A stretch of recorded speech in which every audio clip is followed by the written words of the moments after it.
আতঙ্কিত সেলসম্যান আর পিঙ্কি। এমনিতে তো সেলসম্যান কোম্পানির প্রোডাক্ট বেচার কাজ করে, কিন্তু কিছুদিন ধরে শহরে এমন একজন সেলসম্যান ঘুরছিল যে কিছুই বেচত না, শুধু বেচার অজুহাতে দিন দুপুরে ঘরে ঢুকতো আর তারপর যা কিছু করত সেগুলো খুবই ভয়ঙ্কর আর আতঙ্কের ছিল।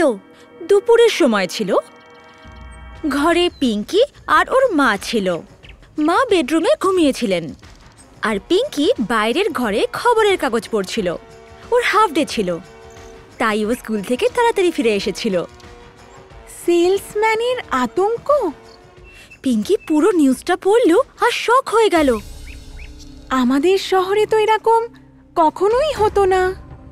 তাহলে এই সেলসম্যানটা কে, যে ঘরে গিয়ে লোকেদের মেরে ফেলছে? পিঙ্কি চুপচাপ বেডরুমের কাছে গিয়ে চুপি চুপি মাকে দেখল। ভেতরে মা অঘোরে ঘুমিয়েছিলেন। পিঙ্কি ওখান থেকে চলে এলো, তারপর দেওয়ালের সামনে এসে নিজের দু চোখ বন্ধ করলো আর দেওয়ালের ওপর হাত রাখলো। তখন দেওয়ালের ওপর একটা ভয়ঙ্কর লোক সেলসম্যান রূপে দেখা দিল। পিঙ্কি দেওয়ালের সাহায্যে ওকে দেখতে পাচ্ছিল।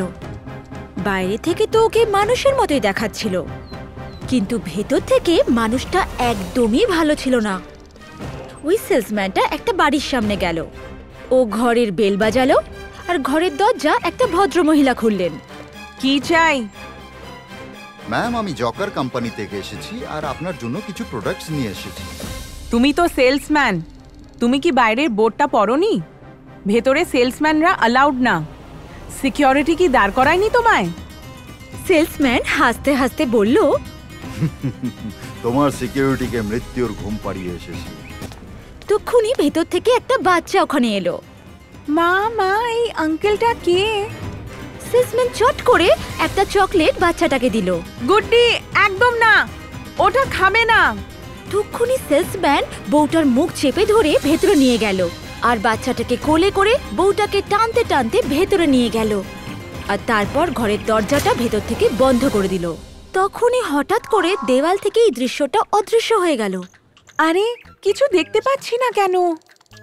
পিঙ্কি বারবার দেওয়ালের ওপর হাত রাখতে লাগলো, কিন্তু এরপর কি হলো সেটা দেখতেই পেল না। আর পিঙ্কি চিন্তিত হয়ে গেল। খবরের কাগজে শুধু এইটুখানি লেখা ছিল সেলসম্যানদের ব্যাপারে। ওরা জোর করে সোসাইটিতে ঢুকে পড়ে, ছোট ছোট বাচ্চাদের চকলেটস খাবিয়ে নিজের বশে করে ফেলে, আর তারপর ভেতরে নিয়ে গিয়ে কি কি করে কেউ জানতে পারে না। পিঙ্কি এইসব নিয়ে ভাবছিল, তখনই ও মায়ের আওয়াজ পেল। পিঙ্কি, ওখানে দেওয়ালের সামনে দাঁড়িয়ে তুমি কি ভাবছো? কখন থেকে ডোরবেল বাজছে? আমার ঘুমটা ভেঙে গেল, তবে তোমার ভাবা বন্ধ হলো না। এইটা বলে মা দরজা খুলতে গেল। মা, দরজা খুলবে না। আর তক্ষুনি মা দরজাটা পুরো খুলে পিঙ্কির দিকে তাকালো। কেন, কি হয়েছে? কিন্তু এখন মায়ের এই প্রশ্নের আর কোনো লাভ নেই, কারণ দরজার সামনে বাইরে সেলসম্যান দাঁড়িয়েছিল, ওই আতঙ্কের সেলসম্যানটা। কি ব্যাপার মা, তুমি মাকে দরজা কেন খুলতে দিচ্ছিলে না? এটা শুনে পিঙ্কির সাথে সাথে তার মাও চমকে উঠল। কে তুমি, আর হুট করে এরকম কি কথা বলছো? আমি সেলসম্যান ম্যাম, আপনার জন্য ভালো ভালো প্রোডাক্ট এনেছি। এইটা শুনে সেলসম্যান হাসতে লাগলো। যাও এখান থেকে, আমরা কিচ্ছু কিনতে চাই না। তক্ষুনি ওই সেলসম্যানটা মাকে ধাক্কা মেরে নিচে ফেলে দিল আর দরজা বন্ধ করে দিল। পিঙ্কি দৌড়ে মায়ের কাছে পৌঁছে গেল আর ও মাকে সামলালো। পিঙ্কি, তুমি আমায় ছাড়ো, পুলিশকে কল করো। পিঙ্কি কল করতে দৌড়ে গেল আর তখনই সেলসম্যান দৌড়তে দৌড়তে পিঙ্কির কাছে এলো আর পিঙ্কি দাঁড়িয়ে গেল। এত তাড়া কিসের পিঙ্কি? এইটা বলে ও পিঙ্কির দিকে এগিয়ে গেল। তখনই মা পেছন থেকে এসে ওর মাথার পেছনে ফ্লাওয়ার পট ছুঁড়ে মারল। সেলসম্যান রেগে গেল, ও মাকে এক থাপ্পড় মারল আর মা দেওয়ালের দিকে ছিটকে পড়ে গেল। মা! পিঙ্কির মা অজ্ঞান হয়ে গেছিল। ভয় পেও না, তোমার মায়ের কিচ্ছু হয়নি, উনি শুধু একটু অজ্ঞান হয়েছেন। এইটা বলে সেলসম্যান নিজের ব্যাগের ভেতরে হাত ঢোকালো আর ওখান থেকে টিকটিকি বার করে পিঙ্কির দিকে ছুঁড়ে মারল। তুমি ঠিক কে? পাগলখানা থেকে পালিয়ে আসা একজন ভয়ঙ্কর রোগী। সবাইকে বিরক্ত করতে আমার দারুণ মজা লাগে, আর যখন আমার মন ভরে যায় আমি সবাইকে মেরে ফেলি। তবে তুমি আমাদের কিছু খারাপ করতে পারবে না। কেন? এমন কি ব্যাপার আছে তোমার মধ্যে? দেখতে চাও তুমি?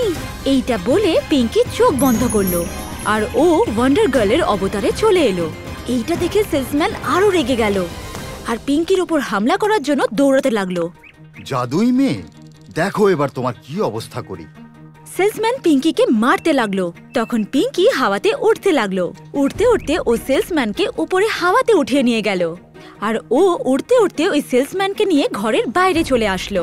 তুমি কি ভেবেছিলে তুমি পাগল তাই যা ইচ্ছা করতে পারবে?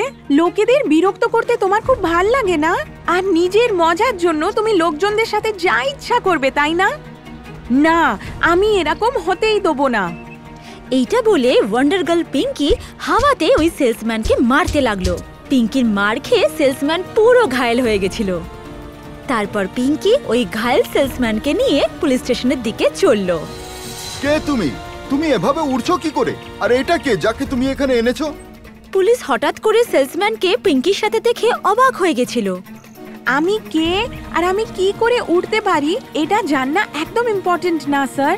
ইম্পর্টেন্ট হচ্ছে এই লোকটার ধরা পড়া, যে সেলসম্যানের রূপে এসে একলা মহিলাদের আর বাচ্চাদের বিরক্ত করছিল। ওকে ধরে আমি আপনাদের কাছে নিয়ে এসেছি। এটা শুনে পুলিশ শক হয়ে গেছিল। আরে এ তো সেটাই, এত বড় ভয়ঙ্কর অপরাধী। হাবিলদার, ধরো একে। হাবিলদার পিঙ্কির পাশে দাঁড়িয়ে থাকা ঘায়েল সেলসম্যানকে তুলে নিয়ে লকআপের ভেতরে পুরে দিল। অশেষ ধন্যবাদ তোমাকে।